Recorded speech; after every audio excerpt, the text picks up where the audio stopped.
They didn't deserve to die. They didn't. They were going for a better life. It shouldn't happen. It shouldn't happen to them.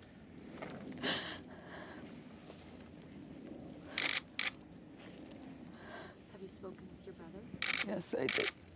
And how is he today? God with him.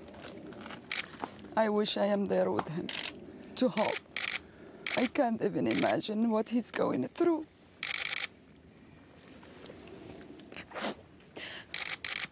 When the two boys died in his hand, in his arm, he tried to save them.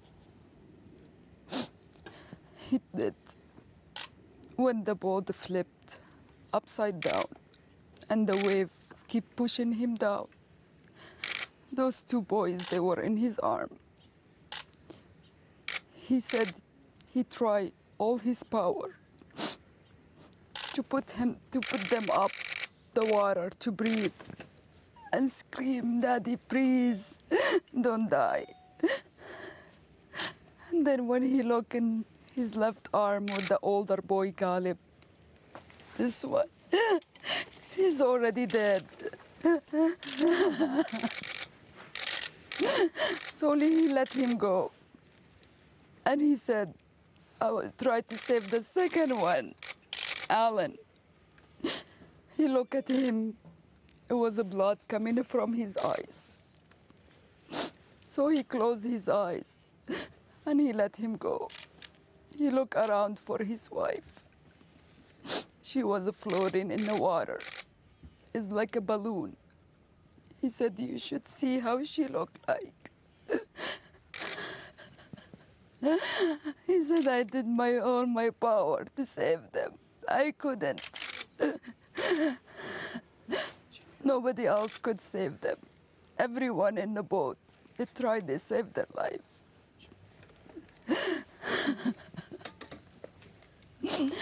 I told him, "I'm so sorry. I shouldn't send you the money to go. If I didn't send you the money, you won't go." And he said, "Don't blame yourself. I know you did to help us a lot." The situation in Kobani is absolutely horrific. What else could you do? There is one thing should be done to end the war. That's all what I can say. End the war. Can I ask you, there's a story that the Canadian government offered Mohammed Canadian citizenship after the drownings. Do you know anything about that? No, I have no idea.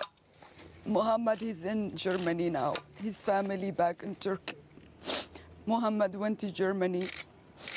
When I told him the news, when his application got rejected from the Canadian, I told Mohammed, "I don't think I can sponsor you guys, but give me more time.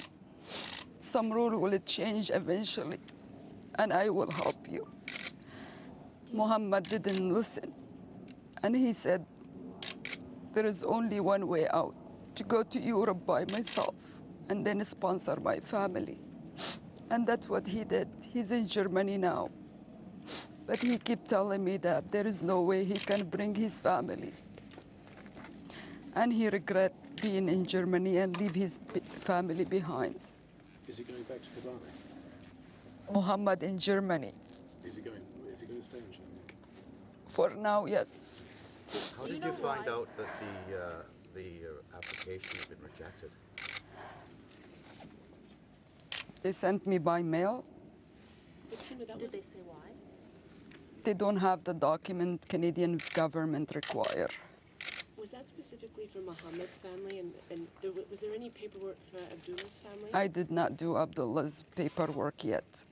Financially, I said I can sponsor one family at the time. I did not ask the Canadian government for financial anything.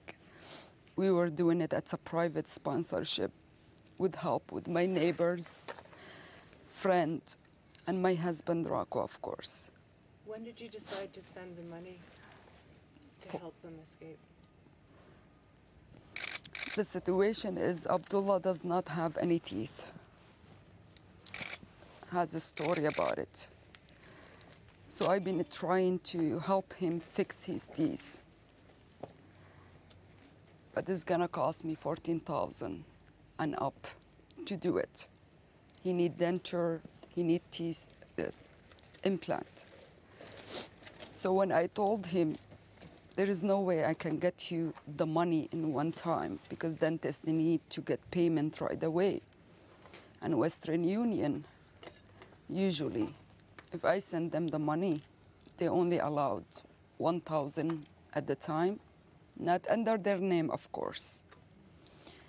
Has to be a third person to collect the money and give it to them. So I said to him, actually my dad, he came up with the idea. He said to me, I think if they go to Europe for his kids and for better future, I think you should do that. And then we'll see if we can fix his teeth. And that's what I decided 3 weeks ago. I sent him the money with 3-4 people, 1,000 here, 1,000 there. And he received the money. He's supposed to go by himself only, same as Muhammad did, because it's expensive for the whole family. The smuggler, they want 1,000, 2,000 per person. I get a phone call from him, and he said, if I'm gonna go by myself, my wife Rehan, she cannot work to support herself. I know you only can pay the rent for them because she has those 2 boys. She cannot work in Turkey. How about if I go, we go all of us? And I said, if you know you can do it, go ahead and do it. And that's what happened. His wife told me in the phone a week ago, I'm so scared of the water. I don't know how to swim. If something happened, how about let Abdullah go? I don't want to go. And I said to her, I cannot push you to go. If you feel like you don't want to go, don't go.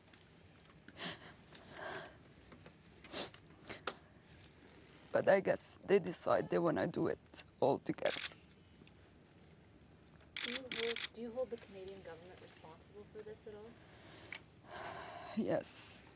It said missing document for your family.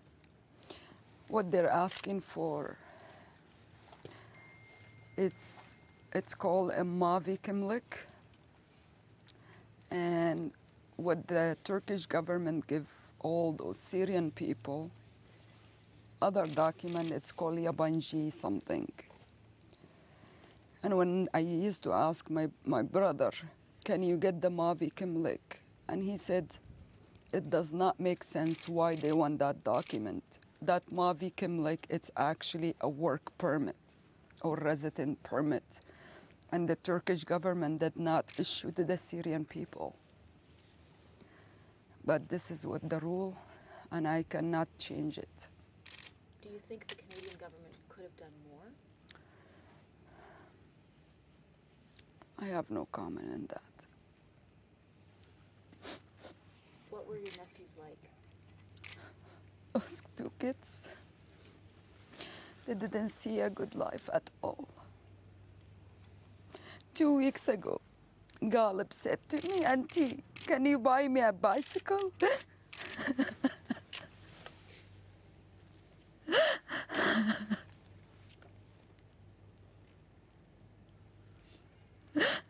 He won the bicycle, like other kids they would love to have. And I said to my brother, one day I'll send you extra money than rent, and you can buy him a bicycle. What happened when you went to Turkey last year? What did you see and what did you come to understand about the crisis? It was completely different when I was here, talking to them in the phone. It changed my whole life. It was a really bad situation. I helped them rent a place with empty, no furniture, no nothing. I went with the other nephews, kids, walking in a neighbor, knocking every door with just hand sign language because I don't speak Turkish. Those Syrian family need mattress, pillow to sleep on, blanket, anything you can help. There is lots of doors shut on my face. But at the end of the day, it was full truck. Come to my brother's house, full of furniture, mattresses, clothes, everything. Abdullah's wife was still in Kobani at that time.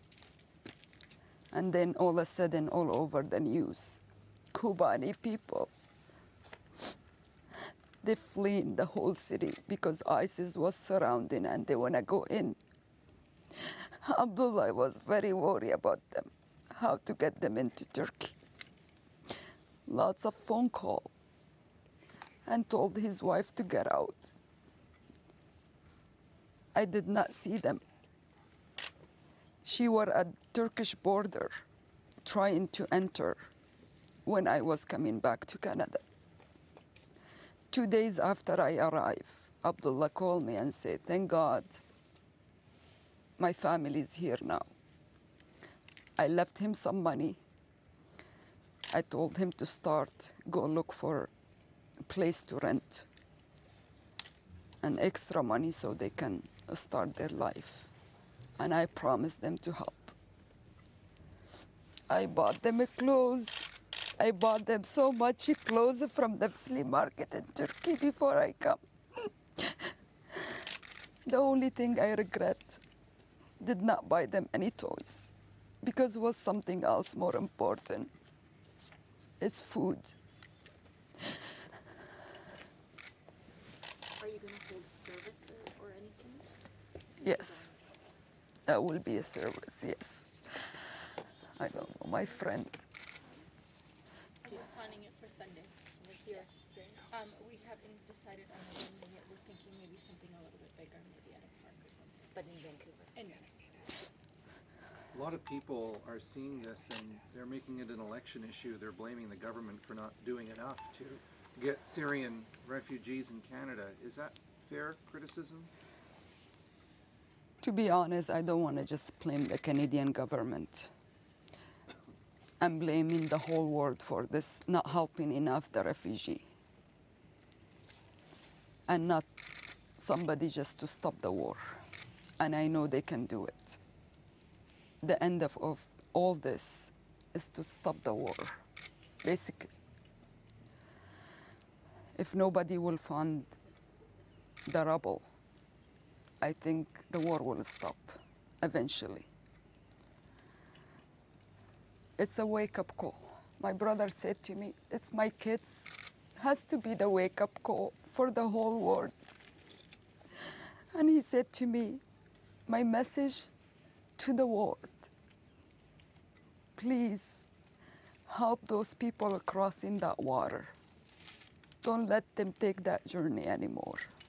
I don't want people to die anymore. It has to be my kids. So the world will wake up, but that's okay.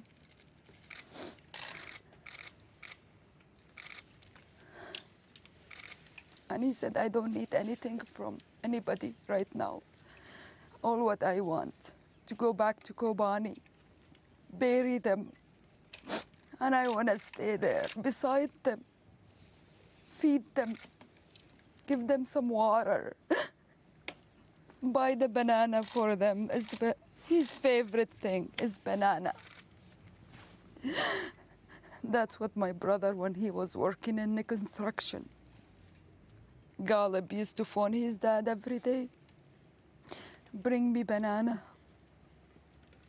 My brother will buy one banana only and split it in half for two of those boys. He said, I'm gonna buy banana every day and put it under a grave. And he doesn't wanna come back. He wanna stay beside them in Kobani. Those Kurdish people in Kobani, they deserve a better life. The whole Kurd, they've been treated really badly. When did you come to Canada? 1992.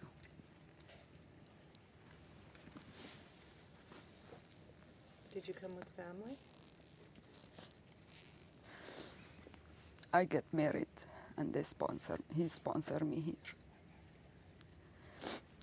How long had you been trying to privately sponsor them? This year. Well, the application form, it took me, we started in December. And I think we submitted April or May, something like that. But that was Mohammed, For Mohammed, not Abdullah. not Abdullah. Has anyone from the Canadian government contacted you? Did you speak with the minister's office or anything along the way? Finn Downley was very helpful. He helped me a lot. He is really nice guy. I don't know what to say more than about him. He did help me a lot. He delivered a letter, handed to Minister Chris Alexandra, and promise he can look at it. A letter from me to him. Please, there is any way you can help my family to come here. And no response. How did you find out yesterday that this had happened? 2 days ago, my brother texted me and said, we are leaving right now. And it's 4 o'clock in the morning. No. 3 o'clock Turkish time, 3 o'clock, 4 o'clock in the morning in Turkey time. So I passed the message to my dad in Syria, to my sister, everybody. Abdullah is leaving now. Pray for him for safety. And then we didn't hear from him. His phone was off. That's when I start to worry, because it's only take half an hour to cross that water. So why it took him 2 days? His phone is off. We didn't know. So I woke up 5 o'clock yesterday morning, and I had 100 phone call on Viper from family in Syria and family in Turkey. And right away I knew there is something wrong. No one will call me in this time.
I'm just worried about my brother right now, how he feels.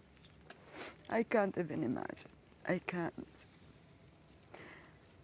can't even imagine any father or any mother, their kids to die in their arm, and they can't do anything. I can't even imagine. That's why I want everybody to hear me and go back, mostly in Turkey, at Bodrum, where everybody's crossing, million of them there, and just stop them. I don't want any family to drown anymore. I don't want to see it. And that's what Abdullah wants. Just to be clear, nobody from the government has contacted you now to say anything, no? No. No. But I think I need to be clear on this. Was Abdullah's application to come here as a refugee rejected? I did not do application for Abdullah. As I said, Right. financially I can sponsor one by one. So I decide on Muhammad, my older brother, first, because the kids did not go to school for the last 3 years. So we can bring them here, start their life, go to school. And then when they settle and everything, then I can move to Abdullah. That's what my plan was. So just to be clear, there was no formal application to bring this family here? No, no. Were you aware that he was going to use the money that you had sent to fix his teeth to